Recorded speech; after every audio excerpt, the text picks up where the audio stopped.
Because this picture that the world paints doesn't always match up how you think it should. I was talking to Pastor Greg before I came in here, and he was telling me I just kind of been dealing with my own frustrations and my own whatevers, and you got to talk to people. And he was telling me, he said, Unique, I just think that right now your destiny is doing like this. And I never thought about that. And he was like, that's why you're frustrating, because a couple months ago, your destiny didn't look like that. It was stationary. It was like, boom, I know that's exactly where I'm going. There it is. I see it. And then it just starts to shift a little bit. And it's like right when you get, here's that word, comfortable. Man, I just preached to myself. And Erica know that. Many people might know. Erica know. I just preached to myself. Right? It seems like right when you get, ain't it amazing how you spend your moments so uncomfortable, and you're like, I'm uncomfortable with this. I'm uncomfortable with this. I'm uncomfortable with this. Okay, God, I bet I'm gonna do it. I get comfortable, and soon as I settle into it, he said, now I gotta change it on you. Yeah. It's because this simple principle. Your life is not your own. You've been bought with a price. Yeah. So you put your life into the hands of a sovereign God, and he says, I'm going to do with your life what I need to do with it, not what you think I should do with it. Yeah. Then here's another thing that happens. We go through a situation, and the situation is like jacked up, messed up, but I get through it. And I get through it with these few steps, whatever the steps may be. I took A, B, C, D, and E. Then I get another situation that looks exactly like this situation, and I say, okay, cool. I'm going to go through this with A, B, C, D, and E. And God is like, no, I need to add on F, G, H, I, J, and K. And you like, but you cannot live your life trapped in whatever picture you're trying to paint for yourself. This is when no longer have somebody framed you, but now you are beginning to frame yourself. And it's amazing that throughout this whole series, all we've been dealing with is the things that we've seen, not the things that we've created. Not the pictures that we've taken ourselves and like stuck them into this frame. There's something about being framed, and the Lord spoke to me using this piece of art. And somebody gave me this frame. And I'm a picture dude. I love pictures, so it's kind of like a frame. I like picture frames. And so when I was thinking about frame, I was like, man, God, I can rock with this, because this is like right up my alley. And so somebody made this frame for me, and actually Pastor Paul did. And he got a few more. This is like extremely dope, reclaimed wood. He takes stuff that don't nobody want. Come on. Does stuff with it and makes it. Yeah, y'all, never mind. So he made me this picture frame. And at first glance, when you look at this frame, you would be like, oh yeah, cool, I can see it. It's a picture frame. But there's something different about this frame that you can't see just by looking at it. Even if I gave it to you, it looked like a picture frame. Feel like one, right? It's a frame. That's what it is. But some pictures come in 8 by 10, 10 by 13s, 5 by 7s, 4 by 6s, wallet size, 22 by whatever. There's no picture without a dimension. Wow.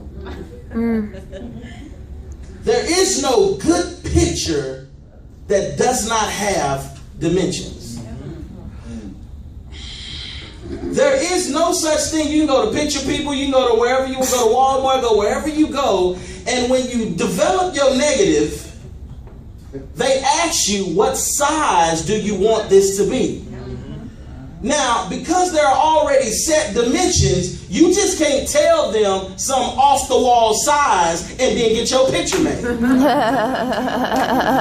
and that's kind of how we do God. Is God is saying, hey, there's parameters, there's things that you got to do and things that you got to stay in. I got dimensions that you just need to fall into and tell me what you want. But what happens is, as we live life, we look at everybody else and we say, oh God, I want it like that. And God is saying, well, it don't come like that. And so you frustrated because you don't have the proper dimensions in your life to fit into the picture you're trying to build. Yeah. And so when you look at this picture, man, this picture frame, I like it. It's very industrial. Got the little metal things on it. It's dope. But the problem, or seemingly problem with this picture frame, is there is no picture that fits in this. But if I gave this to you and said it was a picture frame, you think it was a picture frame, because it is. But what you don't know is something is different than what you see. Sometimes you see these pictures and you just really don't know it's deeper than what you see. You see these different frames, these molds, and you say, oh, that's tight. Let me fit this in there. But if you try to put any dimension of picture, there is not one that fits in it. Right. But it's a frame. So some would say, I can't use that frame. No picture fits into it. Wow.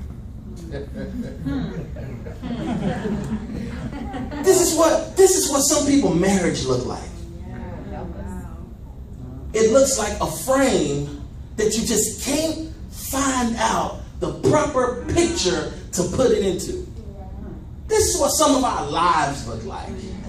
It's a frame nonetheless, but we can't quite just fit any kind of picture. And I'm telling you, you can take this frame right now, anywhere. No picture is going to fit into it. What they're going to have to do is give you a picture, and you're going to have to cut around it, cut the corners off, cut the edges off, and you're going to have to force it into this frame. I almost threw the mic. What I'm saying tonight is some of you are forcing pictures into a frame God never intended for you to force anything into. Wow. So what he's saying is, I've made a frame specifically for you, and I know that you see that picture and that picture and that picture and that picture. He was like, but I don't want you to be confined to the dimensions of a picture. I want you to just be a frame, and whatever I choose to put in it is what will go in it.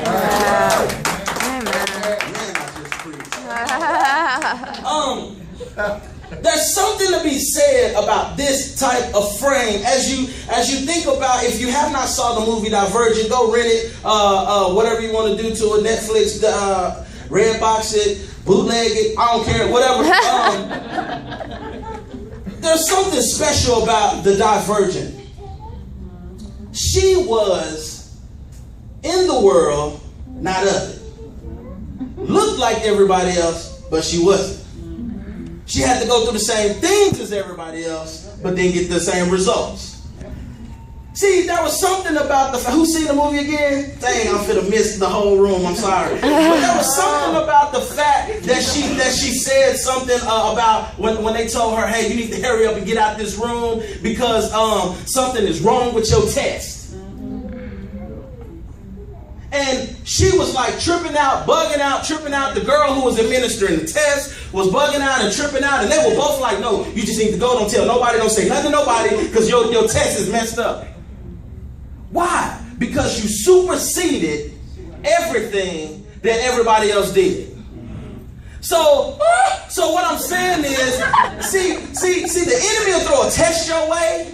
And when somebody see you going through the test, the way you handle the test is not the way that they handle the test. And so they say, oh, you don't tell nobody about that because there was something wrong. There had to be something wrong with your test for you to go through it like that.